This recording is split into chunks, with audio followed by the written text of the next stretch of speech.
देखो 4 पॉइंट हो गए, कितने पॉइंट हो गए? पेंशन हो गई, पीएफ हो गया, वो वॉलेंटरी रिटायरमेंट हो गया, एनकैशमेंट ऑफ अर्ली लीव हो गई, एक और हो गया, एक पेंशन हो गई, है ना। यानी कि तुम्हारे 2 पॉइंट रह गए, रिट्रेसमेंट कंपनसेशन और तुम्हारा क्या, ग्रेचुटी है ना, डेथ कम रिटायरमेंट ग्रेचुटी, ठीक है ना। ये पॉइंट तुम्हारे रह गए।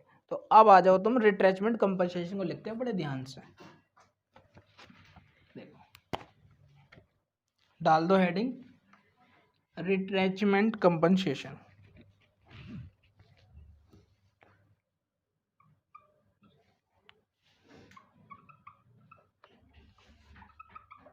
रिट्रेचमेंट कंपनसेशन बताया था कुछ इसके बारे में, तारीफ की थी मैंने इसकी। रिट्रेचमेंट कंपनसेशन क्या होता है बताया था या नहीं बताया था? बोलो अमित, क्या बताया था रिट्रेचमेंट कंपनसेशन के बारे में? रिट्रेचमेंट कंपनसेशन क्या है, तुम मुझे इसका क्या बताओ, मैं तुम्हें इसका ट्रीटमेंट दूंगा, है ना। तुम मुझे खून दो, मैं तुम्हें आज़ादी दूंगा, ये वाली बात है। उसे जॉब से निकाल देते हैं। हाँ, जब उसे जॉब से निकाल देते हैं। तो रिट्रेचमेंट का मतलब होता है टर्मिनेशन, TRMINATION, टर्मिनेशन, ठीक है। टर्मिनेशन मतलब जब उसे धक्के मार के बाहर निकाल देंगे, ठीक है ना, ये तब की बात है। लेकिन देखो व्यक्ति जो है वो कहीं जॉब करता है, तो जब कहीं वो जॉब करता है तो वो बॉन्ड भी भरवाता है अपना, वो सॉरी बॉन्ड वो नहीं भरवाता, कंपनी भरवाती है बॉन्ड, है ना, कि भाई ये 2 साल तक तो काम करे ही करे, 3 साल तक तो काम करे ही करे, है ना। तो क्या होता है कि कंपनी भी उस बॉन्ड से बंध जाती है और वो जॉब करने वाला व्यक्ति भी उस बॉन्ड से बंध जाता है। लेकिन जब अब मालिक की इच्छा है कि मैं तो इसे निकाल रहा हूँ, 2 साल का एग्रीमेंट सपोज करो और 3 महीने जॉब करते के साथ ही निकाल रहा है ना, 3 महीने जॉब करते के साथ ही निकाल रहा है, तो ये देखो कि वो उसे कितने टाइम पहले निकाल रहा है बताओ। अरे 24 में से 3 का 21 महीने पहले निकाल रहा है ना, 21 महीने पहले निकाल रहा है वो, तो 21 महीने तक उसे कुछ सैलरी वगैरह कुछ तो मिल ही नहीं, और दूसरी कंपनी उसे जॉब देने की नहीं, ऐसे कोई दूसरी कंपनी उसे जॉब नहीं देने की। यदि तुम्हारा कहीं किसी कंपनी से बॉन्ड भरा हुआ है और तुम्हें निकाल दिया, तो तुम्हें दूसरी कंपनी तो वैसे ही जॉब नहीं देने की, क्योंकि तुम्हें तो निकाल दिया उल्टा। तो वो कंपनसेशन मांगेगा उनसे कि तुम मुझे निकाल रहे हो, लाओ कंपनसेशन दो। भाई जब मैं किसी काम का ही नहीं था तो मुझे रखा ही क्यों, वो तो ऐसी बात करेगा ना भाई। हम यदि एम्प्लॉय की तरफ से बोलें तो हम क्या कहेंगे, हम यही तो कहेंगे कि लाओ जी कंपनसेशन दो, मुझे तो कोई जॉब देगा नहीं अब बिल्कुल भी, जब तुम मुझे निकाल रहे हो तो। और जब व्यक्ति क्या नाम है 2-3 साल की जॉब कर लेता है, वहाँ पर बढ़िया परफॉर्मेंस करता है और वो अपनी इच्छा से जॉब छोड़ता है, तो वे उसे एक्सपीरियंस लेटर देते हैं। एक्सपीरियंस लेटर में लिख के देते हैं कि भाई इसको इतने साल का एक्सपीरियंस है, ये इस तारीख को हमारे पास आया था, इसने यहाँ से यहाँ तक जो है इतने टाइम हमारे पास 4 से 5 साल जॉब करी, अच्छा व्यक्ति है वगैरह वगैरह, उस लेटर के अंदर 4 चीज़ें लिख के देते हैं। तो फिर जब भी वो कहीं जॉब पे जाता है तो वो एक्सपीरियंस लेटर दिखा देता है और एक अच्छी सैलरी पाता है ना। अब यदि क्या नाम है उसे नौकरी से बाहर निकाल दिया, तो उसके तो माथे पे जो है ना नाकामी का तिलक लगा दिया नहीं लगा दिया, तब उसे कोई जॉब थोड़ा ना देगा, समझो बात को। तो जॉब भी कोई मिलेगी तो उसे क्या है, छोटी मोटी जगह मिलेगी, कहीं बड़ी जगह नहीं मिलेगी। तो इसी वजह से ही वो कंपनसेशन मालिक से लेगा, क्योंकि भाई तूने मेरी ज़िंदगी बर्बाद करी, तू भी थोड़ा बर्बाद हो, है ना। तो वो उसे कितना टैक्सेबल होगा कितना नहीं होगा, क्योंकि मिला तो under the terms of employment ही है ना, मालिक और मालिक और नौकर के रिलेशन में ही मिला है, यानी कि एम्प्लॉयर और एम्प्लॉय के रिलेशनशिप में ही मिला है उसे कंपनसेशन। तो वो कंपनसेशन कितना जो होगा वो टैक्सेबल होगा वो देखना।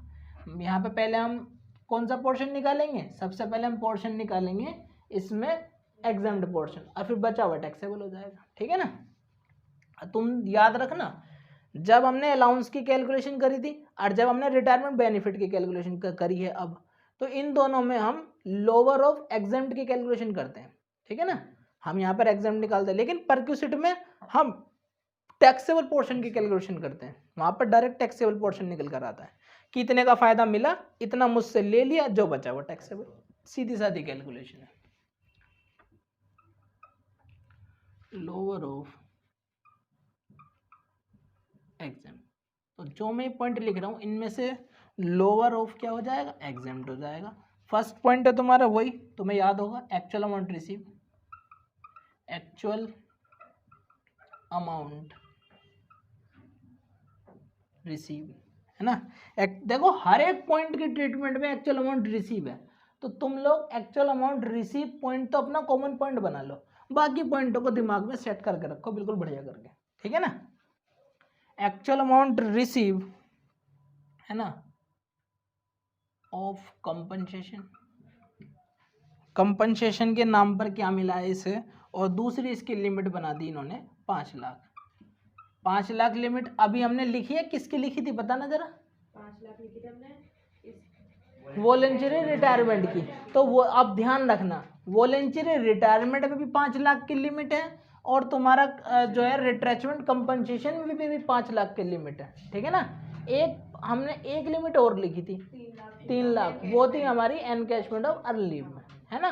एनकैशमेंट ऑफ अर्न लीव जब वो रिटायरमेंट के टाइम पर क्या करा रहा है, अपनी छुट्टियों को कैश करा रहा है, तब वहां पर actual amount receive 3 lakh, 10 month की प्रीसीडिंग द रिटायरमेंट उसकी सैलरी, है ना, और उसकी average salary into earn leave not avail, जो छुट्टियों से नहीं ली। ये तो कैलकुलेशन थी हमारी, है ना। और वो टैक्स से वो उसको एग्जम्पशन तभी मिलेगी जब उसे चाहे तो 10 साल हो गए हो नौकरी को, या वो खुद 40 साल का हो गया, है ना। आ जाओ, तो अगला पॉइंट, अब यहाँ पर जरा ये समझना, 15 days of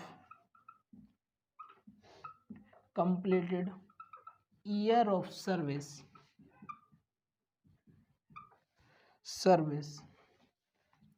15 days of completed year of service। देखो इसका मतलब बताऊंगा मैं तुम्हें अच्छी तरह से एकदम, इनटू एवरेज पे। एवरेज पे मतलब कि कितना उसे पे मिल रही है, वो एवरेज पे मैं अभी लिखवाऊंगा कि एवरेज पे में तुम्हारा है क्या, है ना। 15 days of completed year of service मतलब क्या, सपोज करो कि उसने अब जो जॉब कर ली ना, वो सपोज करो उसने 3 साल कर ली, वो कितने कर ली, 3 साल कर ली।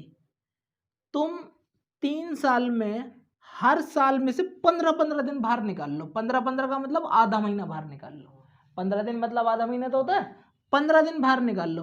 तो बताओ यदि क्या नाम है, तुम हर 3 साल में से 15 days of completed year of service उनमें से 15 दिन निकाल लोगे, तो कितने कितने महीने आएंगे, देखो फिर समझो। 15 days of completed year of service मतलब जितने भी उसके कंप्लीटेड ईयर हैं टोटल, उसमें से हमें 15 दिन लेने हैं, 15 डेज लेने हैं of completed year of service. हाँ, तो 15-15 दिन हमें लेने हैं, पहले साल के 15 दिन, पहले साल दूसरे साल के 15 दिन, और तीसरे साल के 15 दिन, है ना। तो ये कितने हो गए तुम्हारे, 1.5 हो गए, बिल्कुल।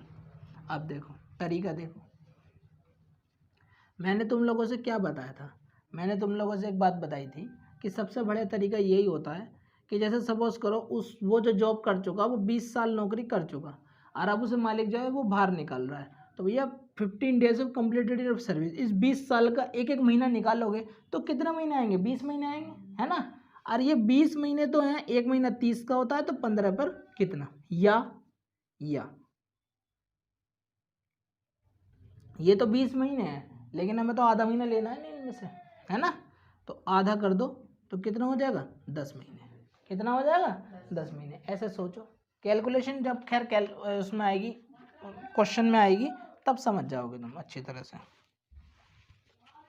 फिलहाल तो मुझे मतलब तुम्हें बताना था, मैंने तुम्हें बता दिया। आ जाओ, अब एवरेज पे में क्या ले, ये तो सवाल है हमारा कि एवरेज पे में ले तो ले क्या, तो नोट में लिख लेना,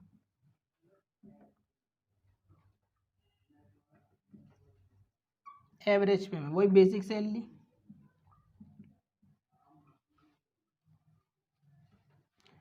plus all allowance, all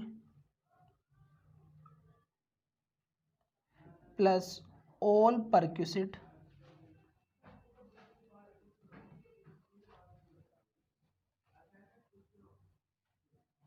plus all all perquisite, जितने भी परक्यूसिट है टैक्सेबल पोर्शन वो भी उठा लेंगे। ऑल अलाउंस, जितना भी टैक्सेबल पोर्शन है ऑल अलाउंस का वो भी उठा लेंगे, है ना। और बता देता हूँ, काफ़ी सारी चीज़ लिख के दे देगा वो इसके अंदर। बोनस नहीं लेने के,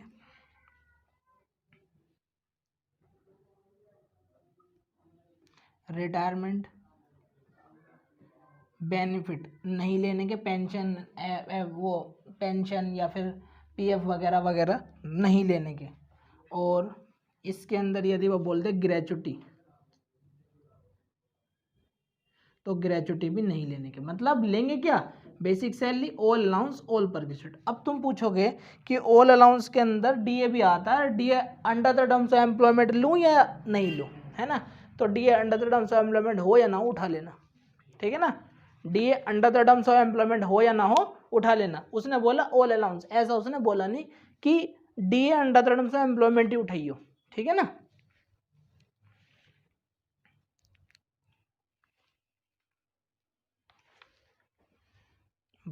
डीपली हम तब समझेंगे इसमें जब हम क्वेश्चन करेंगे, क्योंकि एक बार इनकी थ्योरी सही से समझ लो और जब क्वेश्चन करते हैं तो तभी ये थ्योरी तुम्हें अच्छी तरह से समझ में आएगी और अच्छी तरह से तुम्हारे माइंड में सेट होएगी। अच्छा, अब मैं तुम्हें एक बात यहाँ पर और बता दूँ, यहाँ पर एक दुख का कारण हमारा और आ सकता है, और वो क्या है, वो ये देख लो, ये है हमारे दुख का कारण, completed year of service. Suppose करो उसकी 26 महीने और 26 साल और 7 महीने की जॉब हुई, फिर 7 महीने छोड़ोगे या लोगे, है नहीं है समस्या ये बात। तो यहाँ पर लिखो कि completed year of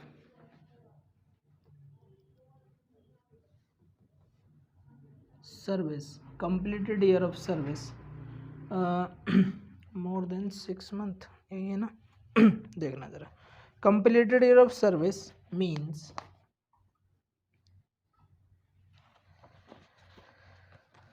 service rendered more than 6 month, service rendered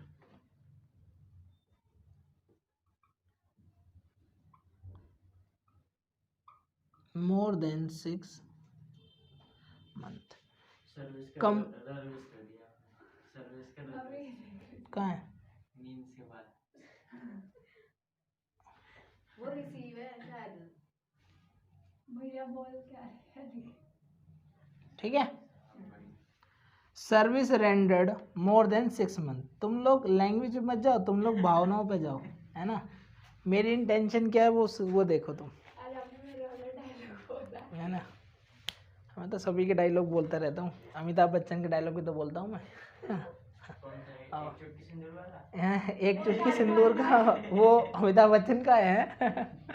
देखो, तो यहाँ पर लोअर ऑफ एग्जाम्प्ट होगा तुम्हारा फर्स्ट में। यहाँ पर हमें 3 पॉइंट देखने हैं, क्या, एक्चुअल अमाउंट रिसीव 5 लाख और 15 days of completed year of service into average पे। अब एवरेज पे में समस्या है कि यार एवरेज पे में क्या लूँ, तो एवरेज पे के अंदर तुम्हें बेसिक सैलरी लेनी है, अलाउंस लेने हैं सारे के सारे, चाहे उसमें फिर तुम्हारा डीए हो, उसमें तुम्हारा जो है वो चिल्ड्रन एजुकेशन अलाउंस हो, है ना, उसमें कोई सा भी अदर अलाउंस हो जो फुल्ली टैक्सेबल है। एग्जाम्प्ट वाला मत उठा लेना, कभी मामले खराब कर दो। सिर्फ टैक्सेबल पोर्शन को ही हम टैक्स कैलकुलेशन करने के लिए लेते हैं, एग्जाम्प्ट पोर्शन को कभी नहीं लेते, ये बात ध्यान रखना, ठीक है ना। अभी सपोज करो कि उसने तुमसे बोला कि भैया चिल्ड्रन एजुकेशन अलाउंस उसे जो मिल रहा है वो 2400 रुपये महीना मिल रहा है और एक बच्चा ही उसका है, तो भैया एक बच्चे के हिसाब से 100 रुपये के हिसाब से 2400 रुपये मान लो ईयर के, मान लो उसके, तो 2400 रुपये, वो 1200 रुपये बैठ गए उसके। 100 रुपये एक बच्चा होता है ना चिल्ड्रन एजुकेशन अलाउंस में, तो 1200 रुपये तो उसके वैसे ही हो गए, तो एग्जाम्प्ट है वो, तो बचेगा क्या, 1200। तो 1200 ही टैक्सेबल पोर्शन यहाँ पे लोगे कैलकुलेशन करने के लिए। अच्छा, और बोनस, रिटायरमेंट बेनिफिट कोई सा भी हो, उसमें ग्रेजुटी वगैरह कुछ नहीं लेने के, मैंने इसमें से लिख के काट दिए ये कि ये नहीं लेने के बिल्कुल भी, कभी ये भी उठा लो। अच्छा, दूसरी समस्या कि कंप्लीटेड ईयर ऑफ सर्विस में क्या लूँ, तो क्या लूँ कंप्लीटेड ईयर ऑफ सर्विस में, यदि 6 महीने से ज़्यादा हो गया तो पूरा साल बना देना, यानी कि यदि 26 ईयर प्लस 7 मंथ है, यदि 26 ईयर प्लस 7 मंथ है तो क्या करना है, उसको पूरा साल बना देना। यानी कि ये तुम्हारा जो हो जाएगा ये 27, यहाँ तक का दिख भी रहा है, नहीं दिख रहा है, यहाँ तो दिख रहा है, तो इसे 27 ईयर बना देना। तो इसे 27 ईयर बना देना। ये पूरा आ रहा है, नहीं आ रहा है, वरना मैं ऊपर लिख दूंगा इसे, आ रहा है, फिर ठीक है। तो इसे 27 ईयर बना देना। यानी कि ये 7 मंथ की जो फ्रैक्शन है 7/12, ये क्या हो जाएगी, ये हो जाएगी तुम्हारी 1 साल पूरा। और यदि ये तुम्हारी 6 महीने से कम होता, सपोज करो ये 26 साल 5 महीने होता, तो फिर कितने साल लेते, 26 साल। इसको इग्नोर कर देते, ठीक है ना। मैंने यही तो लिखा, सर्विस रेंडर्ड मोर देन 6 मंथ, तो उसे 1 साल मान लेंगे, अदरवाइज क्या कर देंगे, उसे इग्नोर कर देंगे।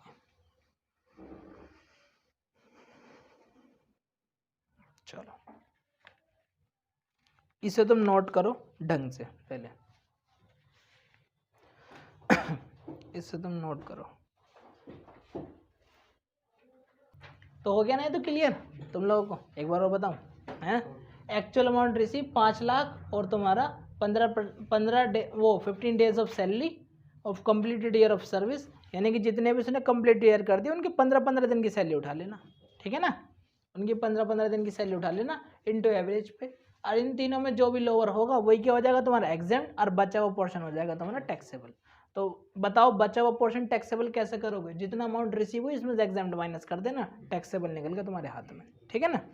अब हेडिंग डाल लो तुम, डेथ कम रिटायरमेंट ग्रेचुटी डाल लो, बेहतरीन पॉइंट है, एकदम मज़ा आ जाएगा तुम्हें आज इसमें।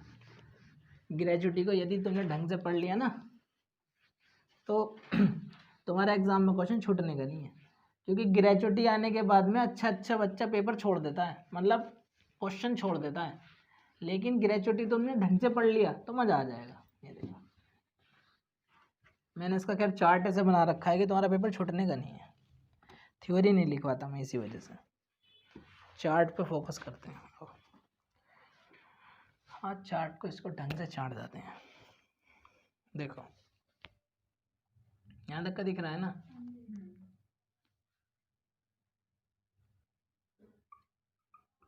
डेथ कम रिटायरमेंट ग्रेचुटी, डेथ कम रिटायरमेंट ग्रेचुटी आ जाओ। तो इसके होते हैं 2 part.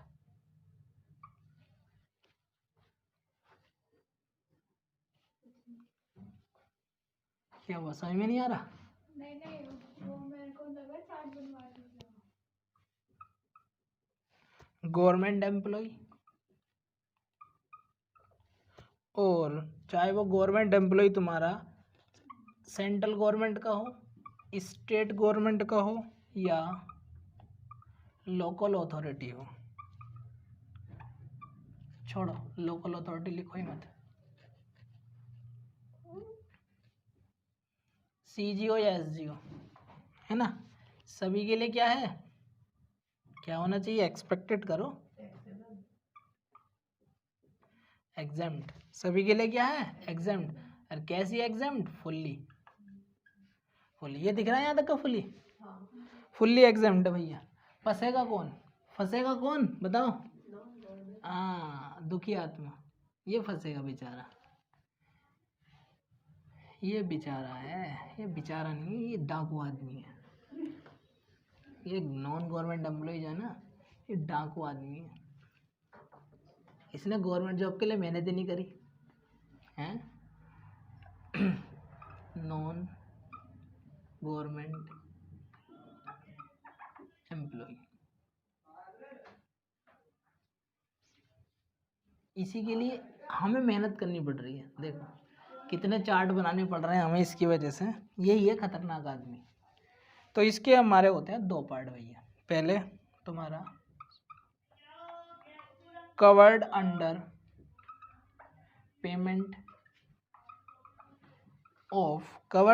Payment of gratuity act, gratuity act 1972, covered under payment gratuity act 1972। देखो एक बात सुनो, तुम लोग, मैं चार्ट के माध्यम से करा रहा हूँ, तुम लोग चार्ट के माध्यम से समझो और ऐसे ही इस पिक्चर को दिमाग में सेट करके रखो, क्योंकि यदि एक पिक्चर से तुम्हारे दिमाग में सेट नहीं होने की तो एग्जाम में क्वेश्चन कभी नहीं होने का, ये पक्की बात है। एग्जाम में क्वेश्चन किसी के बाप में हिम्मत नहीं है कि वो जो कर दे, पूरी इनकम टैक्स की बुक शुरू से लेकर लास्ट तक थ्योरी की तरह पढ़े और फिर उस क्वेश्चन को कर आए, नहीं कर सकता। लेकिन यदि चार्ट की तरह तुम इसे समझोगे ना अच्छी तरह से, तो ये तुम्हारे दिमाग में बिल्कुल सेट हो जाएगा एकदम। अब फिर तुम कोई सा भी क्वेश्चन हिला दोगे, कोई सा भी, चाहे वो कैसा भी क्वेश्चन हो, कर दोगे तुम उसे। ट्रीटमेंट बस तुम्हें पता होना चाहिए। तो देखो मैं वही चीज़ तुम लोगों की जो है वो सेट करा रहा हूँ, तुम उसी चीज़ पे फोकस करना।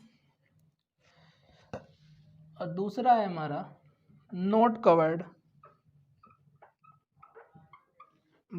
Under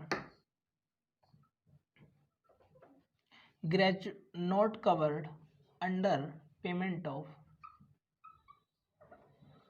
gratuity act 1972। कुछ सन वन याद नहीं रखना, ध्यान रखना। ग्रेचुटी एक्ट याद रखना चाहते हो, अच्छी बात है, ग्रेचुटी एक्ट याद होना चाहिए। एक दिन तुम भी नौकरी करोगे, रिटायर भी होगे, यदि जब तक जी लिए तो, है ना, रिटायर भी होगे, है ना, तो ग्रेचुटी भी लेोगे। तुम्हें पता होना चाहिए कि मेरी ग्रेचुटी पे गवर्नमेंट जो है वो कितना टैक्स काट रही है ना। तो अपनी कैलकुलेशन तुम खुद कर सकते हो।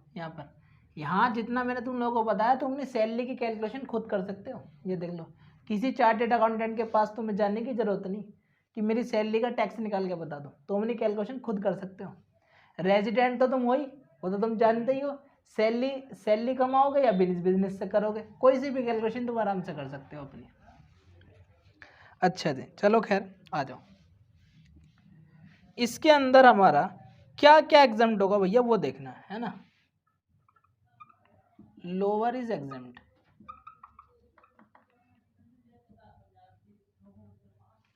खुश है वास्तव में एकदम, है ऐसी फीलिंग में है बिल्कुल, आहा हवा में हूं मैं तो, है हवा में है वास्तव में, लौंडा हवा में एकदम है। Actual amount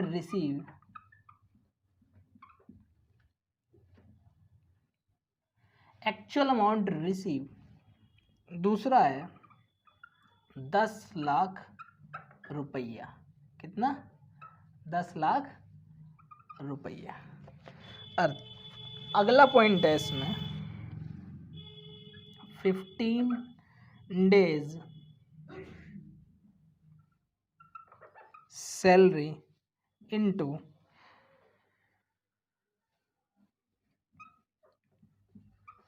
period of completed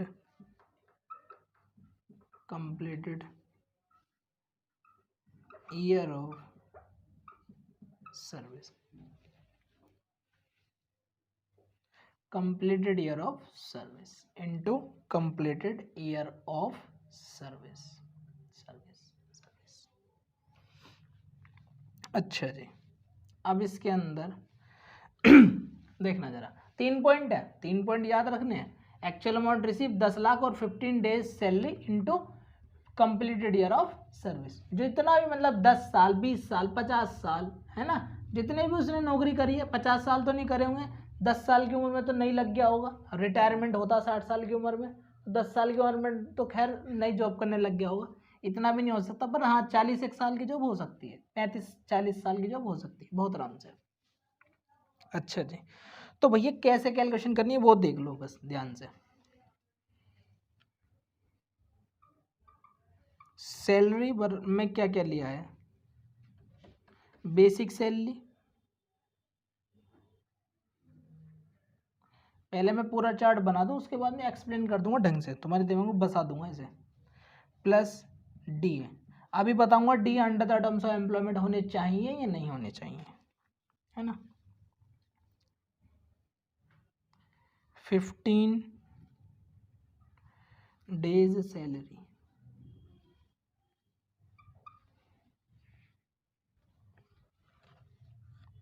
पहले सैलरी निकालनी है, फिर 15 दिन की सैलरी कैसे निकालोगे वो देखना। ये इसकी बात कर रहा हूँ मैं, यहाँ पे मैं स्टार बना देता हूँ, यहाँ मैं इसकी बात कर रहा हूँ।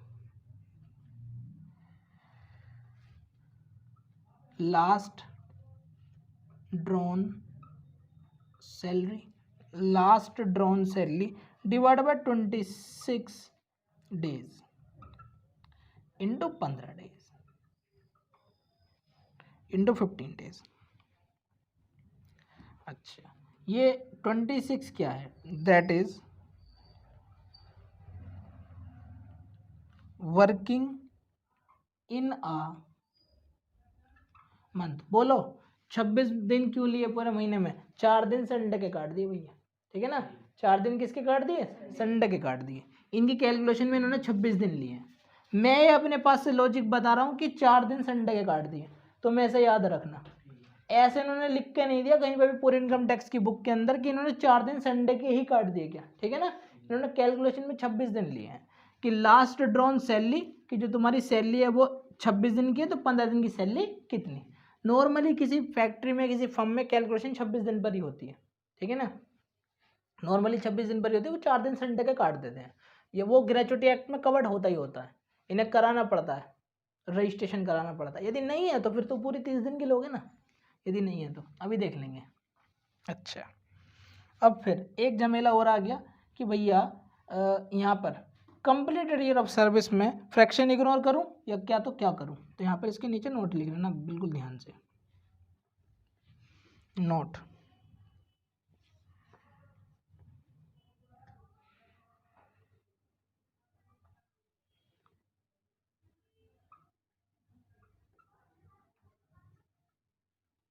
completed year of service means completed year of service means service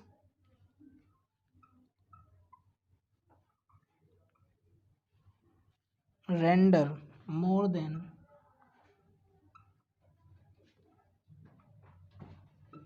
6 month, service render more than 6 month, 6 month is considered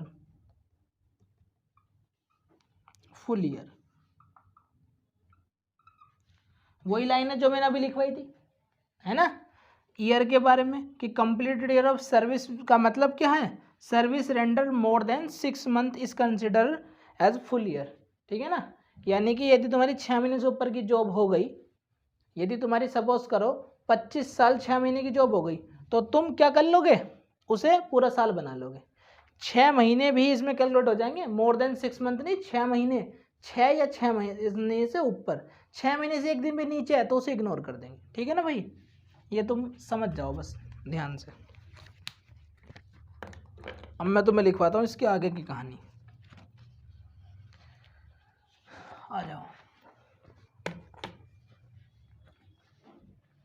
जब ग्रेचुटी एक्ट में कवर्ड नहीं है, देखो जब वो ग्रेचुटी एक्ट में कवर्ड है तब तो कैलकुलेशन होगी ये, जब कवर्ड नहीं है तब कैलकुलेशन होगी ये, इसे और समझ लो, ठीक है ना।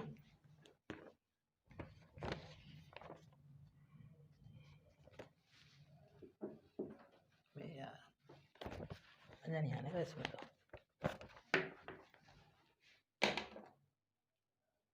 आ जाओ,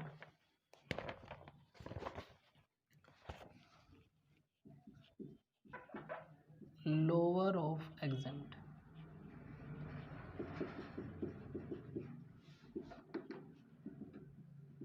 अरे इस वाले मार्कर से चमक रहा है, दिख रहा है या मजा नहीं आ रहा, मजा नहीं आ रहा ना। छोटा छोटा ही तो दिखना चाहिए, ये तो खराब कर देगा ना काम हमारा। आ जाओ, तो कोई दिक्कत नहीं,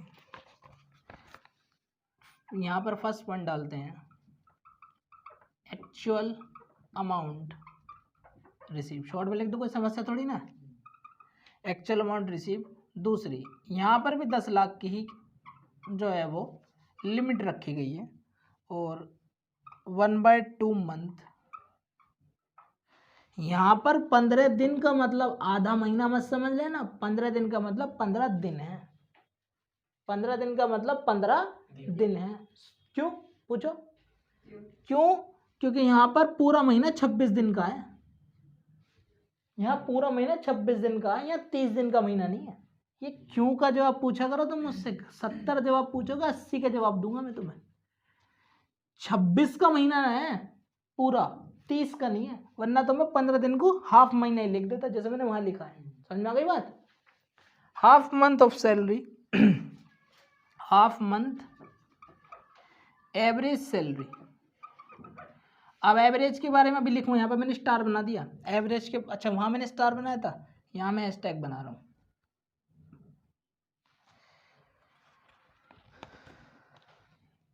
half month average salary for each completed year of service. अरे ना दिखे तो बता देना, है ना। Half month salary for each completed year of service, ठीक। हाफ मंथ सैलरी लेनी है। अच्छा जी, अब मैं यहाँ पर तुम्हें लिखवाता हूँ इनमें नोट कि सैलरी में क्या लेना है भैया, सैलरी में क्या लेना है। तो सैलरी में जो तुम्हें लेना है वो ये लेना है, सैलरी में basic salary plus DA should be under the terms of employment. मैंने यहाँ पे स्टार बना दिया, स्टार का मतलब under the terms of employment ही लिखवाया था मैंने, बताया ना। ये तो मैंने डीए के ऊपर स्टार बना रखा, तुम समझ जाया करो under the terms of employment ही है, ठीक है ना भाई। अच्छा, और प्लस कमीशन, देख के कुछ याद आ रहा है, पुरानी यादें ताज़ी हुई। HRA वॉलंटरी रिटायरमेंट, है ना, वॉलंटरी रिटायरमेंट। तो दोनों का मतलब यहाँ पर एक ही जैसे ही। और एक और कराया था तुम लोगों को मैंने, जिनमें दोनों में कैलकुलेशन एक ही जैसी थी, वहां पर भी तुम्हारी सैलरी में यही था, बेसिक सैलरी डी और कमीशन, एनकैशमेंट और वर्क लीव में भी यही था। तो 3 पॉइंट हो गए तुम्हारे अब ऐसे, जिनमें तुम्हारे HRA वाली ही कैलकुलेशन है, ठीक है ना। HRA वाली ही कैलकुलेशन है, ऐसे 3 पॉइंट हो गए तुम्हारे। एक तो तुम्हारा voluntary retirement, encashment of early leave, है ना, और तुम्हारा दूसरा हो गया ग्रेचुटी का, जब वो कवर्ड नहीं है ग्रेचुटी एक्ट में, ठीक है ना। ऐसे लिंक कर करके चला करो। देखो मैंने हमेशा ऐसे ही याद करा है ना। जब भी एग्जाम में क्वेश्चन हो पाया, वरना क्वेश्चन करने में समस्या आती है। अब वो समस्या सिर्फ जो होती है ना, कभी क्वेश्चन करने में समस्या नहीं आती, उसका ट्रीटमेंट याद रखने में समस्या आती है। वो समस्या का समाधान तुम्हें करना है। तो यहाँ पर तो मैंने भी सैलरी निकाली, अभी तो मुझे एवरेज चाहिए ना। सैलरी कैसे चाहिए, एवरेज सैलरी, टोटल सैलरी नहीं चाहिए, एवरेज सैलरी चाहिए, ध्यान रखना। तो एवरेज कैसे निकालूं, इसके ऊपर हैशटैग बना था, यहाँ हैशटैग बना देता हूँ। एवरेज सैलरी बराबर है तुम्हारी 10 month immediate 10 month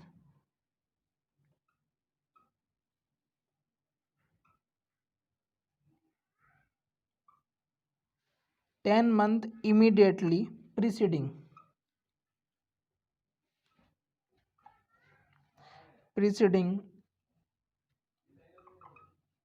the month of retirement।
अरे यहाँ तक का दिख रहा है, दिख रहा है, कोई दिक्कत नहीं, इससे नीचे का मैं देखना भी नहीं है।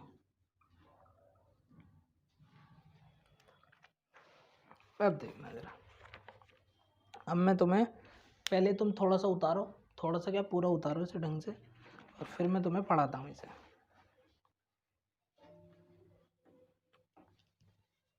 कुछ ज़्यादा है ग्रेजुएटी के अंदर, ये कुछ ज़्यादा तो नहीं लिखवाया, कम से कम ही लिखवाया। देखो वरना थ्योरी भर जाती है, 4-5 पेज की थ्योरी भर जाती है इस चीज़ में, है ना।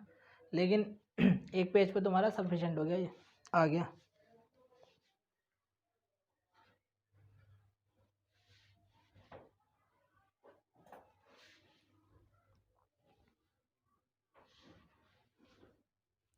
वैसे सैलरी समझ में आ रही है नहीं आ रही है, ईमानदारी से बताओ, एकदम आ रही है, चलो अच्छी बात है।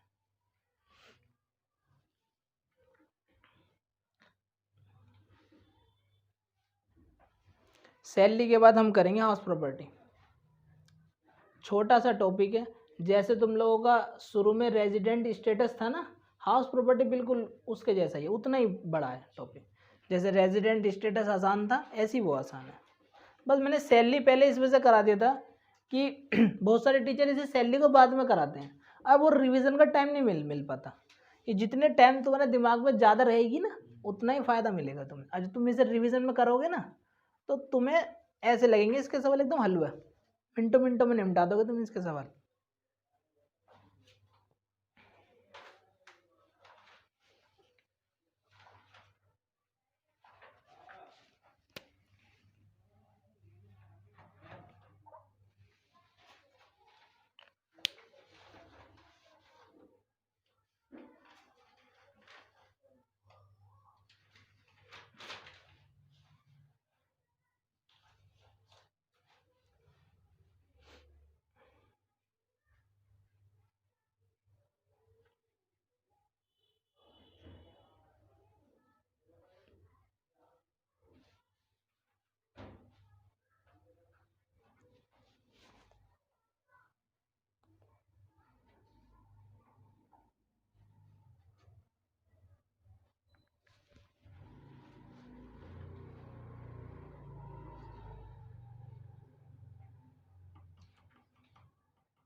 देखो भाई, मैं तुम्हें पढ़ा देता हूँ ढंग से, समझना बड़े ध्यान से, पूरा ऐसे लिंक करा दूंगा बिल्कुल।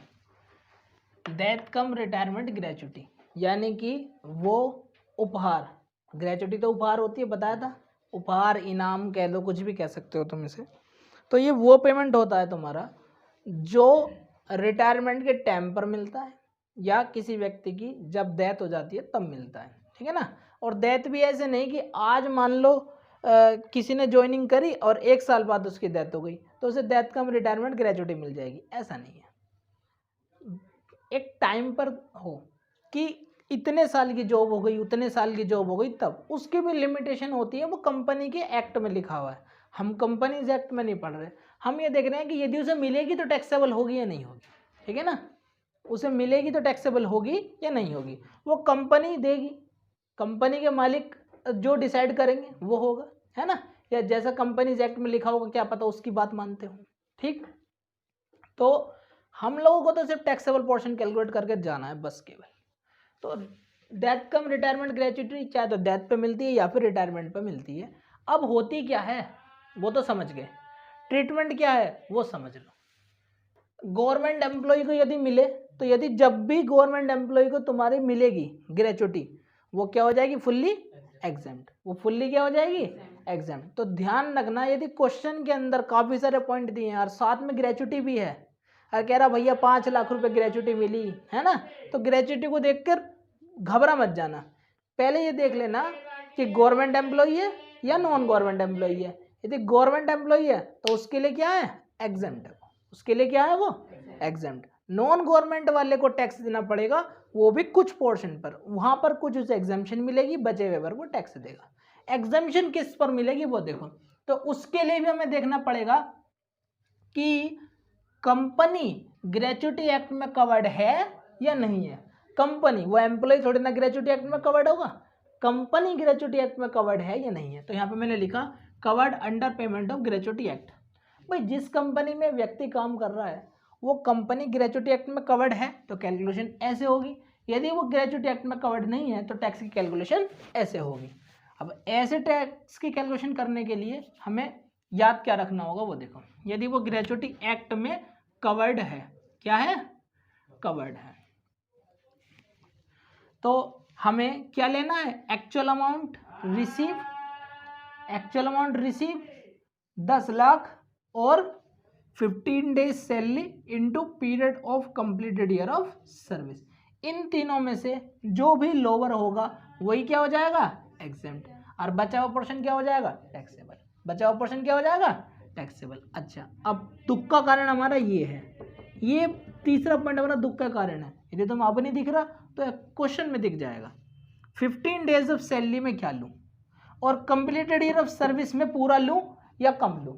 तो कंप्लीटेड ईयर ऑफ सर्विस का जवाब तुम्हारा ये रहा, हर चीज़ का जवाब है इसके अंदर। जितने भी सवाल माइंड में उठा लोगे, ये जरा सा लिखा है लेकिन 70 सवाल तुम माइंड में उठा लोगे ना, 70 का जवाब इसके अंदर है। कंप्लीटेड ईयर ऑफ सर्विस का मतलब बता दिया मैंने कि भैया यदि 6 महीने या 6 महीने से ज़्यादा हो जाए तो पूरा साल कर लेना, अदरवाइज उसे इग्नोर कर देना, ठीक है ना। तो मैंने यही तो बताया कि मोर than 6 month is consider full year. 6 महीने से ऊपर की सर्विस होती क्या मान लेंगे उसे, पूरा साल, अदरवाइज क्या कर देंगे, उसे इग्नोर कर देंगे। अब दूसरी बात आती है, दूसरी बात क्या आती है कि यार 15 दिन की सैलरी में मैं लूँ तो लूँ क्या। तो 15 दिन की सैलरी के लिए तो पहले तुम्हें पूरे महीने की सैलरी निकालनी पड़ेगी ना।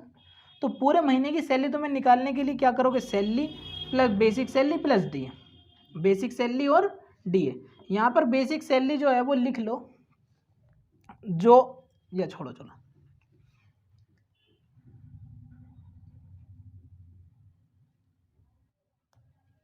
बेसिक सैलरी और डीए।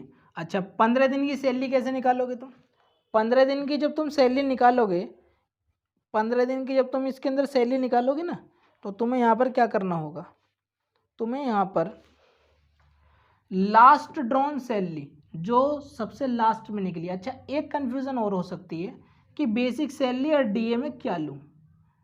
डीए तो उठा लेना, under the terms of employment हो या ना हो उठा लेना। ये नहीं कि under the terms of employment ना होने जरूरी है, हो या ना हो उठा लेना, ठीक है ना, वहाँ नहीं उठाने, यहाँ उठाने। दूसरी बात सुनो, इस बेसिक सैलरी के अंदर ये लास्ट ड्रॉन सैलरी है ना, ये जो एवरेज निकालेंगे हम, इसके अंदर ये बेसिक वाली सैलरी भी है और इसके अंदर तुम्हारे डीए भी हैं। लेकिन जो तुम्हारी जो सैलरी है, ये बेसिक सैलरी, ये लास्ट ड्रॉन सैलरी है।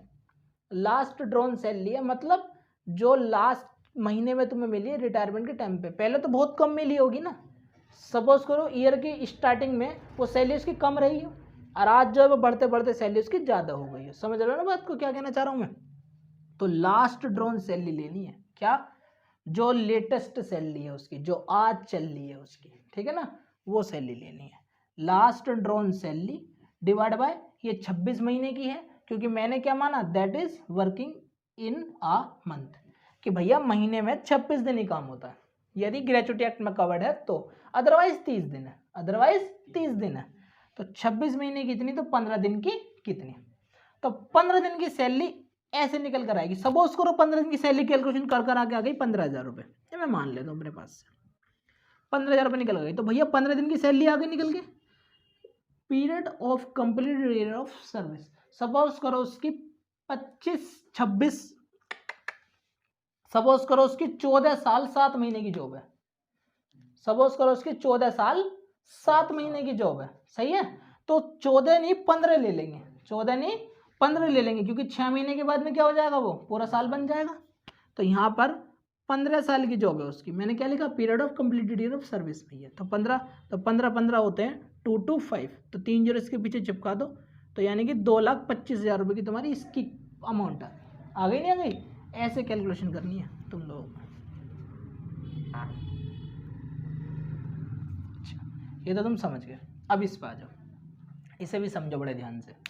कह रहा है कि not covered in gratuity act, जब वो कवर्ड ना हो, जब वो कवर्ड क्या हो, ना हो, तो तीनों में से एक एग्जेम्प्ट होगा, जो क्या होगा, सबसे लोअर होगा, वही क्या होगा, एग्जेम्प्ट होगा। तो कुल मिला के दो बातें तो यही पुरानी, एक्चुअल अमाउंट रिसीव और 10 लाख, बस समस्या सिर्फ यहाँ बदल गई, कंडीशन यहाँ बदल गई बस केवल तीसरे वाले पॉइंट पे। क्या कि यहाँ तो तुम्हारा ऐसे था, यहाँ तुम्हारा इस टाइप से। बताता हूँ कि हाफ मंथ एवरेज सैलरी। अब एवरेज सैलरी क्या, पहले ये याद रखो, फिर एवरेज सैलरी भी निकाल लेंगे। For each completed year of service, हर साल की सर्विस की, हर साल की सर्विस की आधे महीने की सैलरी लेनी है। एवरेज सैलरी कितनी लेनी है, आधे महीने की सैलरी लेनी है। अब एवरेज सैलरी क्या, पहले मैंने सैलरी बता दिया कि सैलरी के अंदर क्या क्या लेंगे, तभी तो एवरेज भी निकालेंगे। बेसिक सैलरी ले लेंगे, डीए ले लेंगे, कमीशन फिक्स परसेंटेज पे तो वो ले लेंगे, ले लिया। फिर एवरेज सैलरी कैसे निकलेगी, ये तो हो गई एक महीने की, हम तो एक एक महीने की लेंगे ना, क्योंकि 10 महीने जाना है, एक एक महीने की। तो तुम्हारी 10 month immediate preceding the month of retirement, यानी कि अरे इस इतनी बड़ी लाइन को मैं ऐसे भी, ये मैंने बुक की लैंग्वेज लिख दी, इसे मैं ऐसे भी लिख सकता था 10 month before the retirement. 10 month before the retirement मतलब रिटायरमेंट से पिछले 10 महीनों की सैलरी लेनी है, सीधी सी बात है, उनका एवरेज लेना है। तो 10 महीने की सैलरी लेंगे, जोड़ेंगे, डिवाइड बाय 10 कर देंगे। अब सपोज करो 10 महीने की सैलरी है ही 10,000 रुपये महीना, और पिछले 10 महीने तक 10,000 ही है, तो उनका एवरेज भी तो 10,000 ही आएगा। 10 × 10 और डिवाइड बाय 10, 10 कट गया, कितना आया, 10,000। पक्की बात है ना। समस्या कहाँ आती है, समस्या ये आती है कि पहले उसकी सैलरी थी 12,500, अब हो गई इसकी 15,000, तो बीच में कहीं 12,500 और कुछ महीनों की 15,000 है। तो इसी वजह से इसने कहा कि पिछले 10 महीनों की एवरेज सैलरी ले लेना।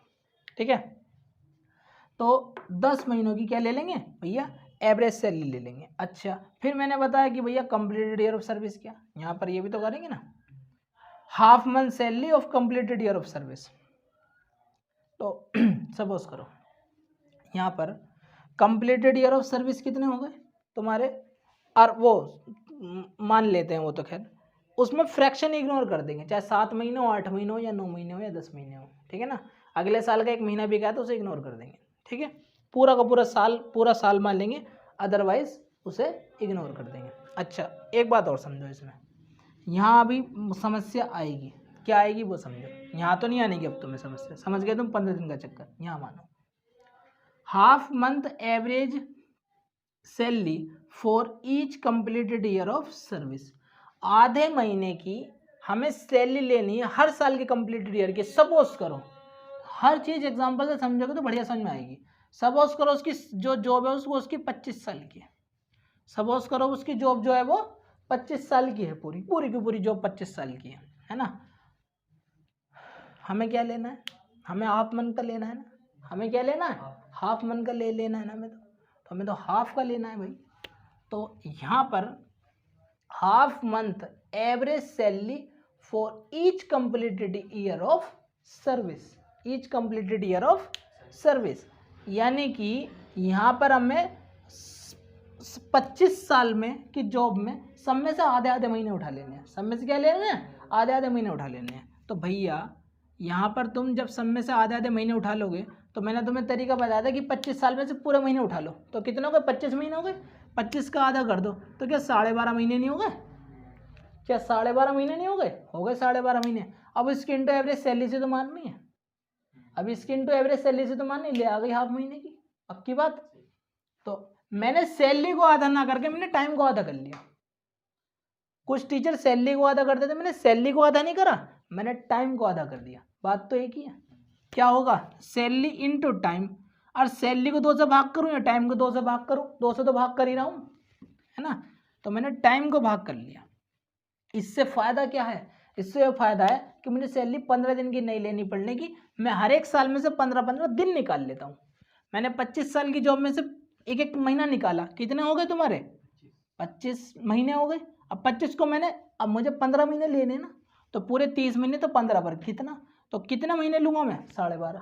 कितने महीने लूँगा, 12.5 महीने लूँगा। और एवरेज सैलरी कितनी है तुम्हारी, तो एवरेज सैलरी के अंदर बेसिक सैलरी, डी और कमीशन लोगे। D under the terms of employment होना चाहिए, परसेंटेज पर कमीशन होना चाहिए, फिक्स पर एकदम। तो एवरेज सैलरी में लोगे तुम 10 महीने की पिछली सैलरी, जो तुम्हारी लास्ट ड्रॉन सैलरी है, मतलब लास्ट ड्रॉन सैलरी से पिछले 10 महीने चले जाओगे, before the retirement of 10 month, है ना, चले जाओगे।